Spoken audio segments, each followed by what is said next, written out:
My headlights silhouetted her against the dark-surfaced billboard, and even at 60 miles an hour, I could see she had curves and a thumb in the traditional position of a hitchhiker. I passed her, wonderingly. Then, on a sudden impulse, I stopped the car and backed up.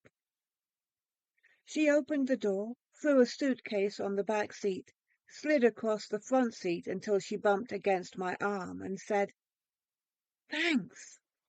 It was too dark to see her face, so I mumbled something and started down the highway again. "Where are you going?" "No place special."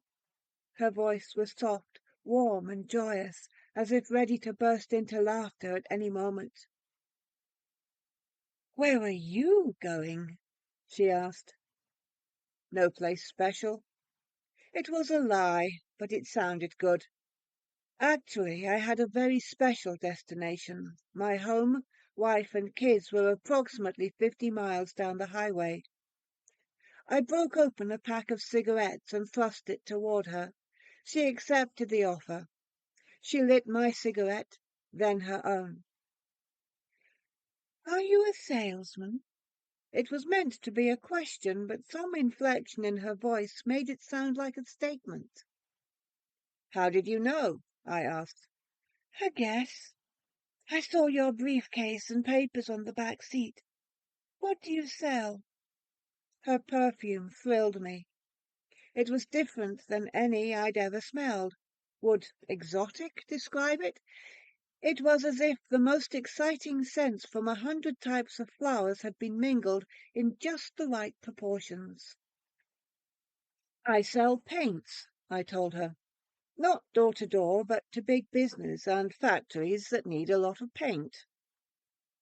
We talked for the next 2 hours. Some people talk about the weather, politics, and sports. She and I talked about destiny, the ecstasies of life, space travel, and alien civilizations. We talked about how it feels to kill something, to fear the unknown, to die, to love, and to be drunk. We even discussed jungles, work, pain, and types of people. It was the most interesting conversation of my life.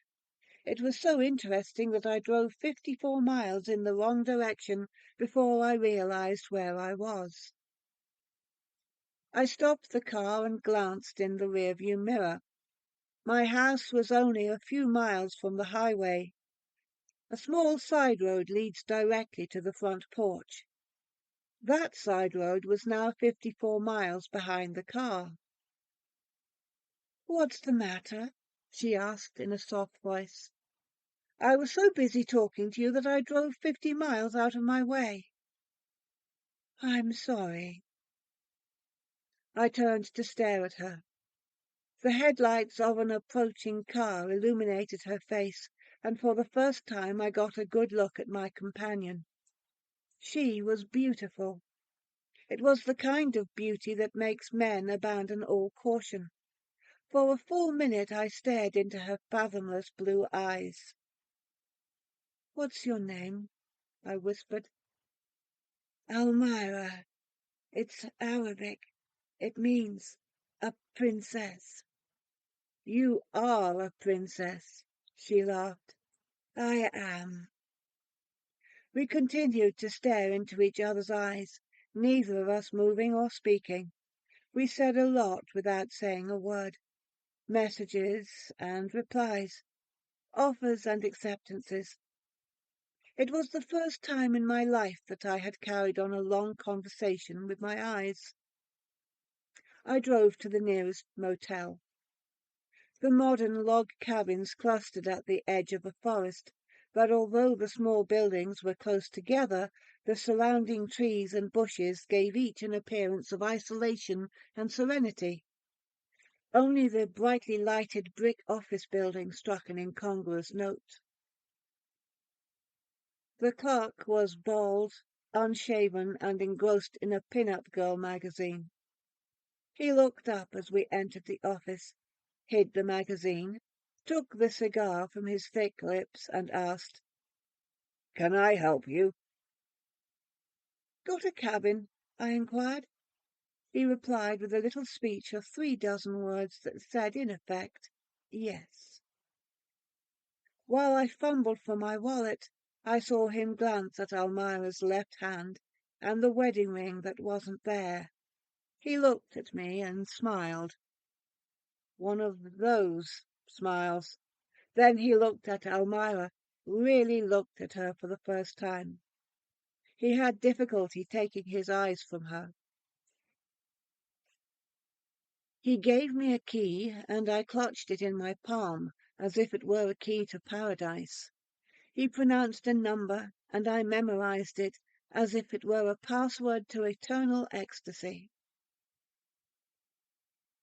As we walked to the cabin, I was acutely conscious of every surrounding detail, as if inner excitement had sharpened my senses abnormally. My ears registered the crunch of our feet on gravel, the hum of tires on the distant highway, the whispering of the wind in the trees, and even the chatter of invisible crickets.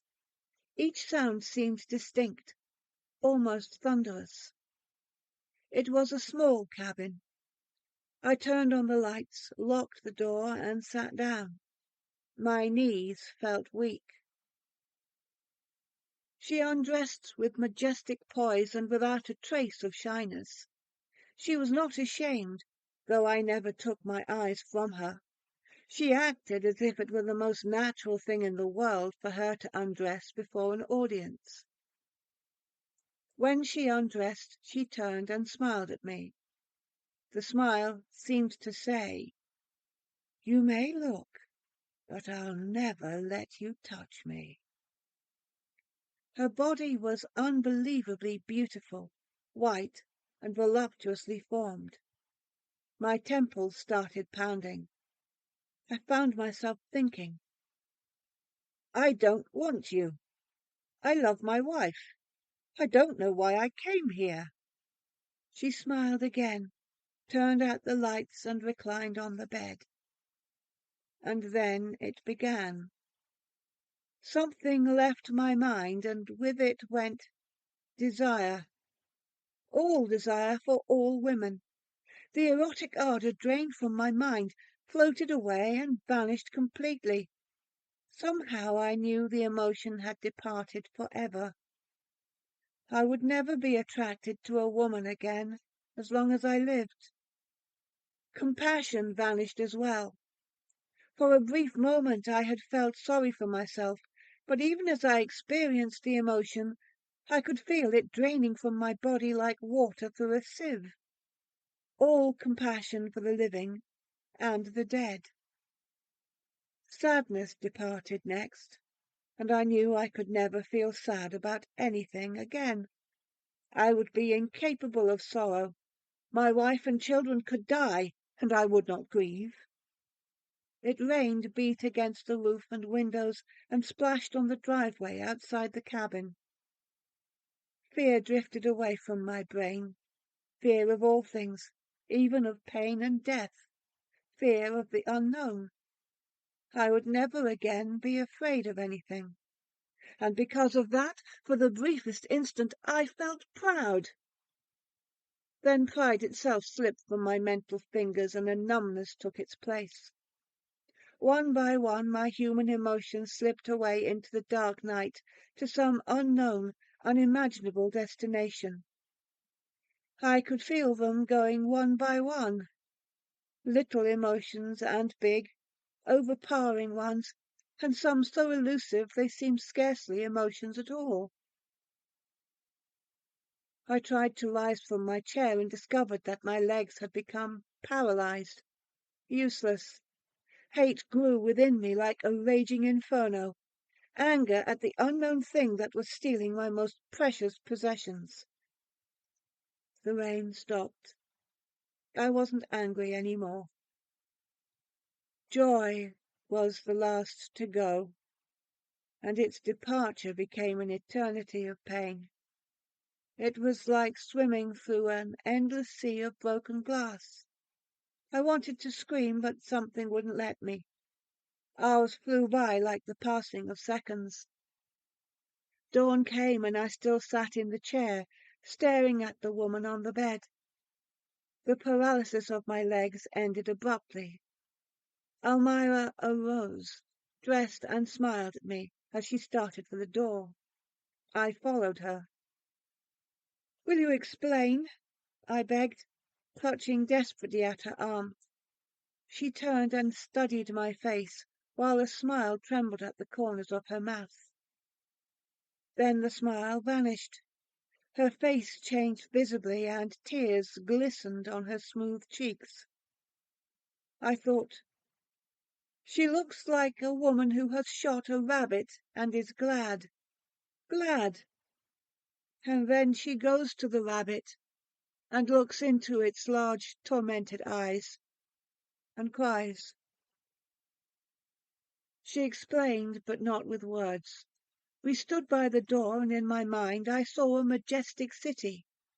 Shining structures of metal thrust their towers high above the clouds and their foundations deep into the ground. The buildings were thronged with radiantly garbed men and women, and everywhere in the city there were massive, audibly droning machines, 100 times more complex than an atomic generator. I saw farms filled with strange pink animals, and as I watched in horror, I saw the inhabitants of the great city devour them with a sickening greediness. It was not the animals' flesh which they devoured. With their minds, they feasted on the creatures' multitudinous emotions, drawing them into their own coldly inhuman minds and digesting them with relish. The last telepathic picture. A ship that travelled through space with a speed incalculable. I saw it flash through dark, empty dimensions and land on Earth. A woman left the strange ship. "You see," Elmira whispered, "on my native planet, I am a princess. I came here to hunt." She cried out ecstatically and raised her arms. "Your planet is a jungle and your race are beasts in the jungle. I hunt them and I trap them, and I eat their emotions as I consume yours." She pressed slender fingers against her temples. "And I do it because it gives me a rapturous satisfaction which you could not even comprehend." Her arms dropped and she stared at me pleadingly through tear-filled eyes. "Do you understand?" I nodded. I felt exactly like a dying rabbit, staring up in hopeless torment at a victorious hunter. She opened the door and left. The room was empty, and so was I. I wanted to be afraid and could not. I wanted to cry and couldn't. I couldn't even be angry. I opened the door.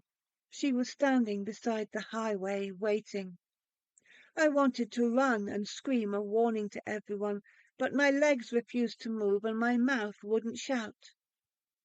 She had done something to my mind.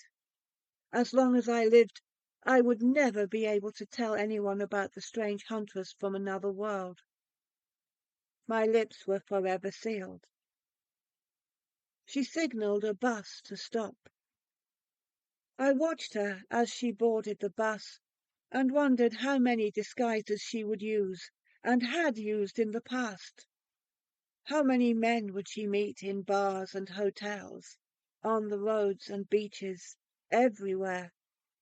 How long had she been on Earth? The bus hurtled down the busy highway.